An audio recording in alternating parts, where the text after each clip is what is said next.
Talvez essa seja a aula mais esperada de todas. Confesso que é uma das aulas que mais me deixam emocionadas e alegres de poder passar para vocês, né, aquilo que eu aprendi com o tempo. E ela diz muito sobre mim, sobre como eu era e como eu sou.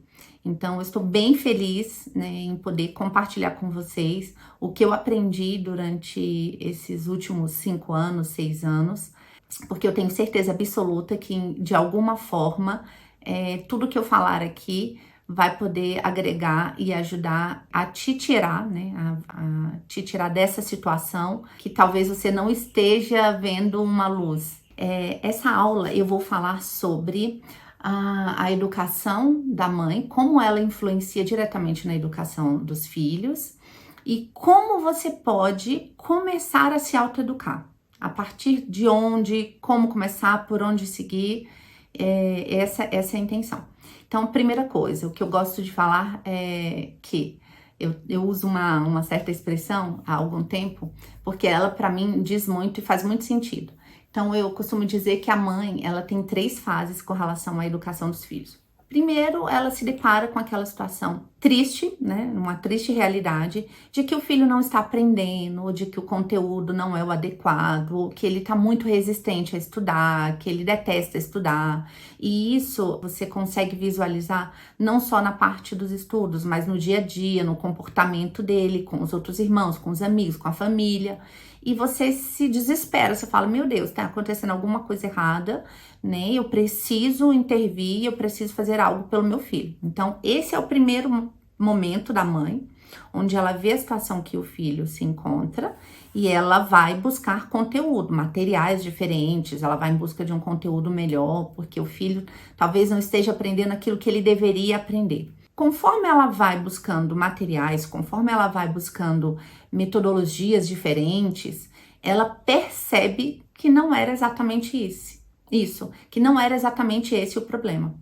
Ela começa a visualizar naquele filho que ele precisa não só de conteúdo, também de conteúdo, mas não só de conteúdo. Ele precisa ser educado nas virtudes, porque é uma criança que está cheia de vícios. E esses vícios não foram corrigidos a ponto de se tornarem hábitos, bons hábitos, e depois se tornarem virtudes. Então, ela se atenta para esse fato da moral.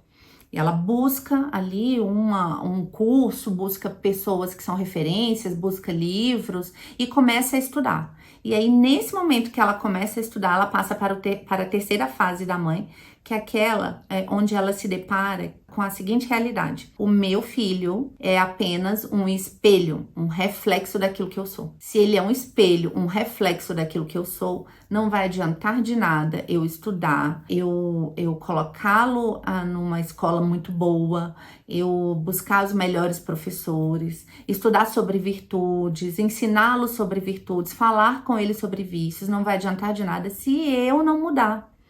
Por quê? Porque o filho, ele vê aquilo que os pais fazem e por amá-los demais da conta, ele quer imitá-los.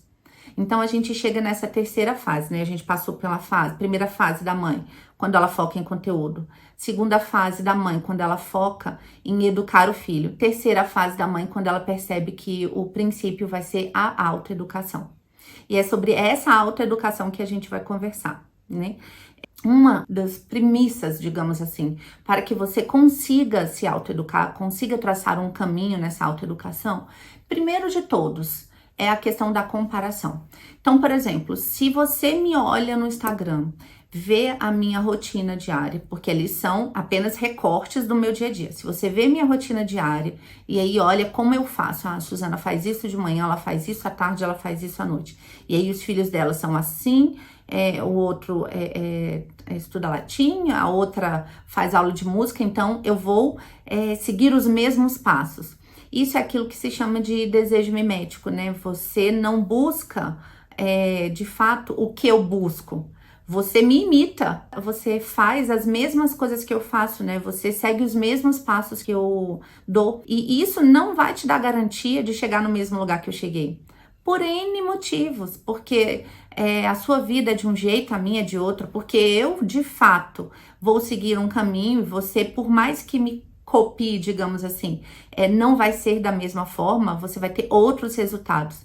Então, o que a gente precisa fazer para sair dessa falsa ilusão de comparar a minha vida com a sua? Duas coisas a gente precisa fazer. Primeiro, você precisa olhar para onde eu olho e não para os passos que eu dou. Se você olha para onde eu olho, você vai conseguir traçar os seus próprios passos, o seu próprio caminho, considerando todas as variáveis da sua vida. Talvez o seu caminho seja, inclusive, muito melhor que o meu. Entende? Você precisa olhar para onde eu olho.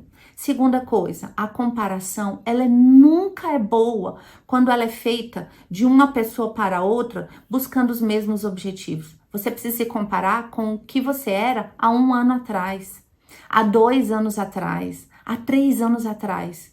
Se você parou, olhou para trás, viu que você está muito melhor do que você já foi, excelente. Se você percebeu que em vários aspectos você piorou, opa, você precisa ajustar, entende? Então, comparação não te ajuda e desejo mimético também não.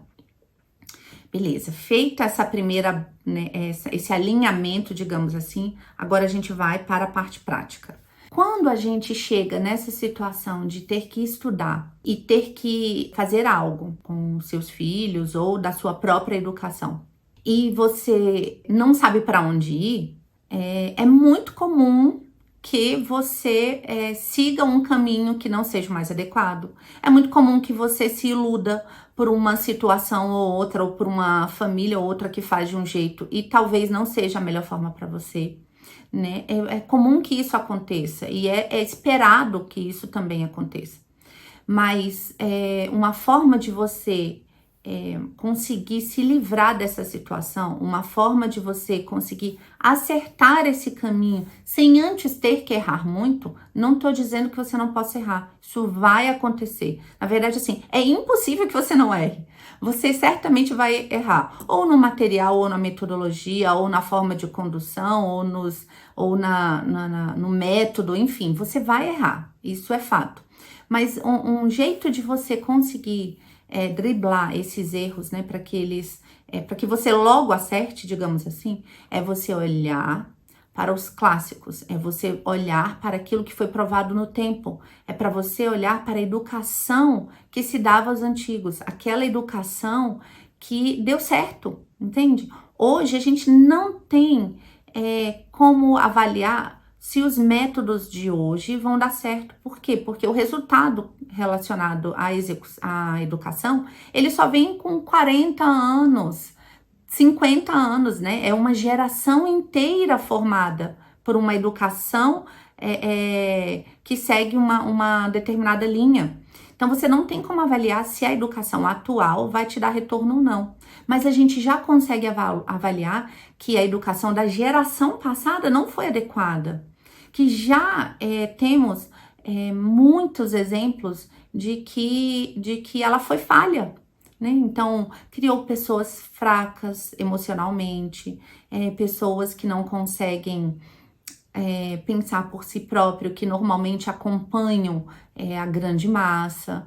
E isso tudo a gente vai percebendo quando a gente vê os resultados dos exames, quando a gente vê a quantidade de pessoas que precisam de ajuda psicológica hoje, porque qualquer coisa é motivo de se transformar em algo muito maior.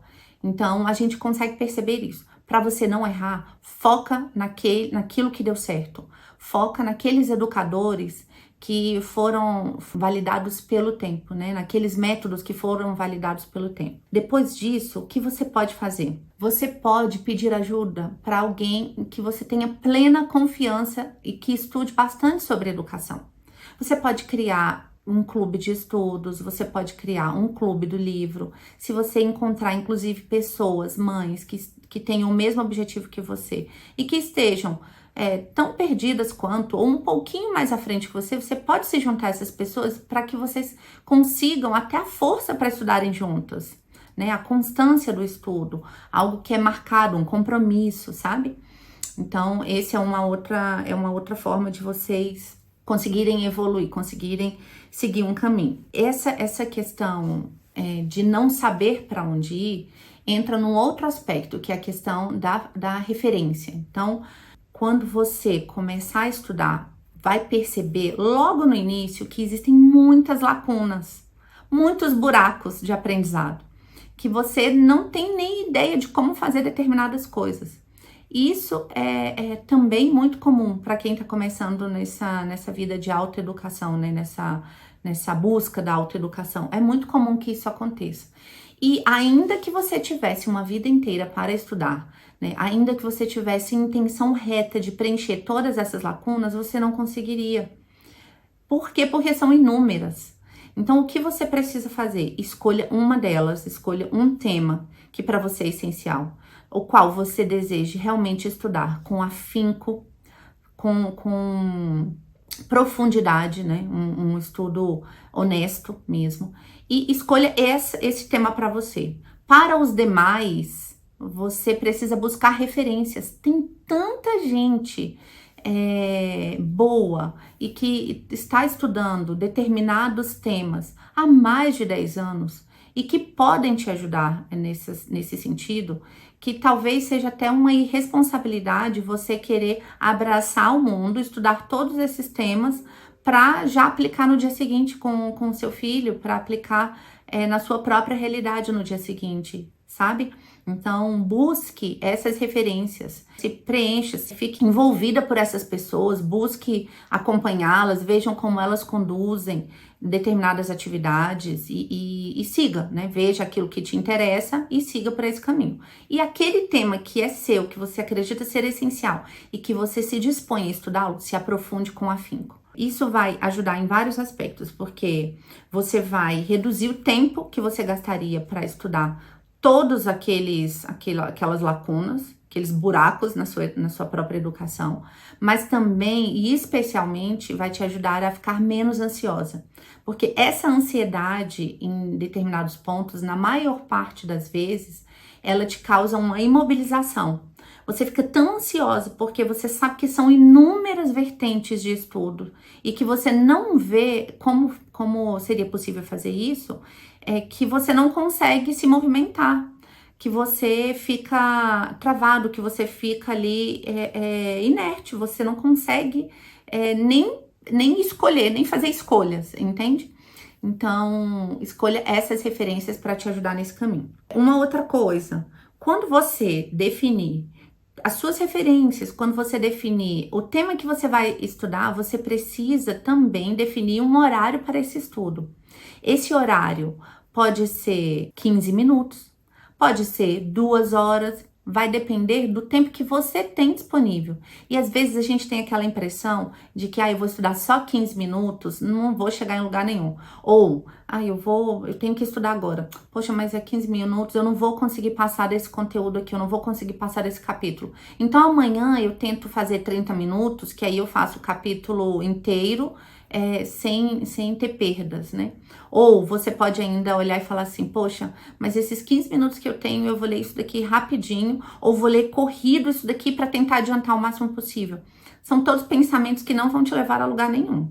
Se você se você só tem 15 minutos por dia, você precisar ler e reler 3 vezes um só parágrafo nesses 15 minutos, faça dessa forma. É aquilo que você precisa, é o que você enxergou naquele momento que precisa ser feito. Então, faça desse jeito. Não caia nessa ilusão de que vai ser pouquíssimo tempo e que você não vai aproveitar como deveria. Se você junta 15 minutos todos os dias durante a semana, é muito mais do que os anos inteiros que você passou sem estudar nenhum minuto. Então, já é alguma coisa. E com o tempo, né, a gente tende a achar assim, 15 minutos é muito pouco e isso não vai me dar nenhum efeito, não vai me render nenhum fruto. Só que a gente esquece que a vida é muito dinâmica. Hoje você tem 15 minutos, talvez daqui a um mês você consiga 30, talvez daqui a 2 meses você consiga 1 hora. Então, você precisa começar, é aquele princípio da constância, né? Faça, ainda que não seja o ideal, ainda que não seja o desejado, mas faça, não perca esse hábito de fazer. que também entra naquela mesma história de amanhã eu leio o capítulo inteiro, pego 30 minutos. Se você não conseguiu 15 minutos hoje, o que te garante que você vai conseguir 30 minutos amanhã? Se um filho adoecer e se o seu horário de estudo é à noite, no horário em que eles estão dormindo, você já perdeu o dia de hoje e o de amanhã. Então faça aquilo que está dentro do seu alcance hoje. E aí, assim, pense também qual horário vai ser o seu horário de estudo. Ah, olha, Suzana, eu não tenho condições de estudar de manhã, então eu vou estudar à noite. Ok, não tem problema nenhum. Mas se você percebe que o seu horário da noite não está rendendo porque você já está cansada demais, ou já não consegue se concentrar como deveria, muda, sabe? Coloca para de manhã. Nem que você tenha que acordar 1 hora mais cedo, ou o tempo que você precisa estudar, antes da casa. Se você render melhor de manhã, faça isso. Você no primeiro momento vai acordar muito fatigado, vai acordar cansado, com sonolência, não importa, não tem problema nenhum. Com o tempo isso também vai se ajustando. Também é outra coisa. Ai, Suzana, eu não vou fazer porque eu não tenho todos os dias para estudar. Não tem problema. Qual é a definição que você fez para sua rotina? Você vai estudar 3 vezes na semana? Então estude 3 vezes na semana. Não tem problema nenhum. E aí o que eu queria falar é dar um exemplo sobre essa questão do pouco tempo, né? Dessa ilusão que é pouco tempo, que a gente não vai avançar muito. Uma vez eu estava conversando com uma amiga sobre estudo, método de estudo e como que ela se organizava para estudar. Ela fez doutorado e pós-doutorado. E com 4 filhos, acho que ela tem 4 filhos. Já tem bastante tempo, inclusive, que eu não a vejo. E aí ela tava me falando que é o seguinte, quando ela foi fazer o doutorado dela, na época foi na Suíça ou na Suécia, não me recordo muito bem qual foi o país. Mas ela achava que não conseguiria, porque ela tinha acabado de ter um bebê e ela estava acostumada a estudar, assim, 4 horas seguidas, né? E ela não estava conseguindo porque o filhinho dela, na época, demandava demais, ele não rendia um tempo de sono seguido, então ele acordava muitas vezes e ela não conseguia esse tempo de estudo seguido. E aí, na época, ela fez uma viagem, acho que foi para a Suíça ou para a Suécia, eu já falei, né? Mas eu não lembro exatamente qual foi o país. E ela disse que ela ficou muito impressionada que enquanto eles estavam no ponto de transporte ali, esperando o transporte, e lá o transporte era certinho, né? Não ultrapassava ali, chegava no horário marcado certinho. Eles tiravam de dentro da bolsa pequenos livros e liam ali uma página, meia página, só o tempinho que estavam esperando o transporte.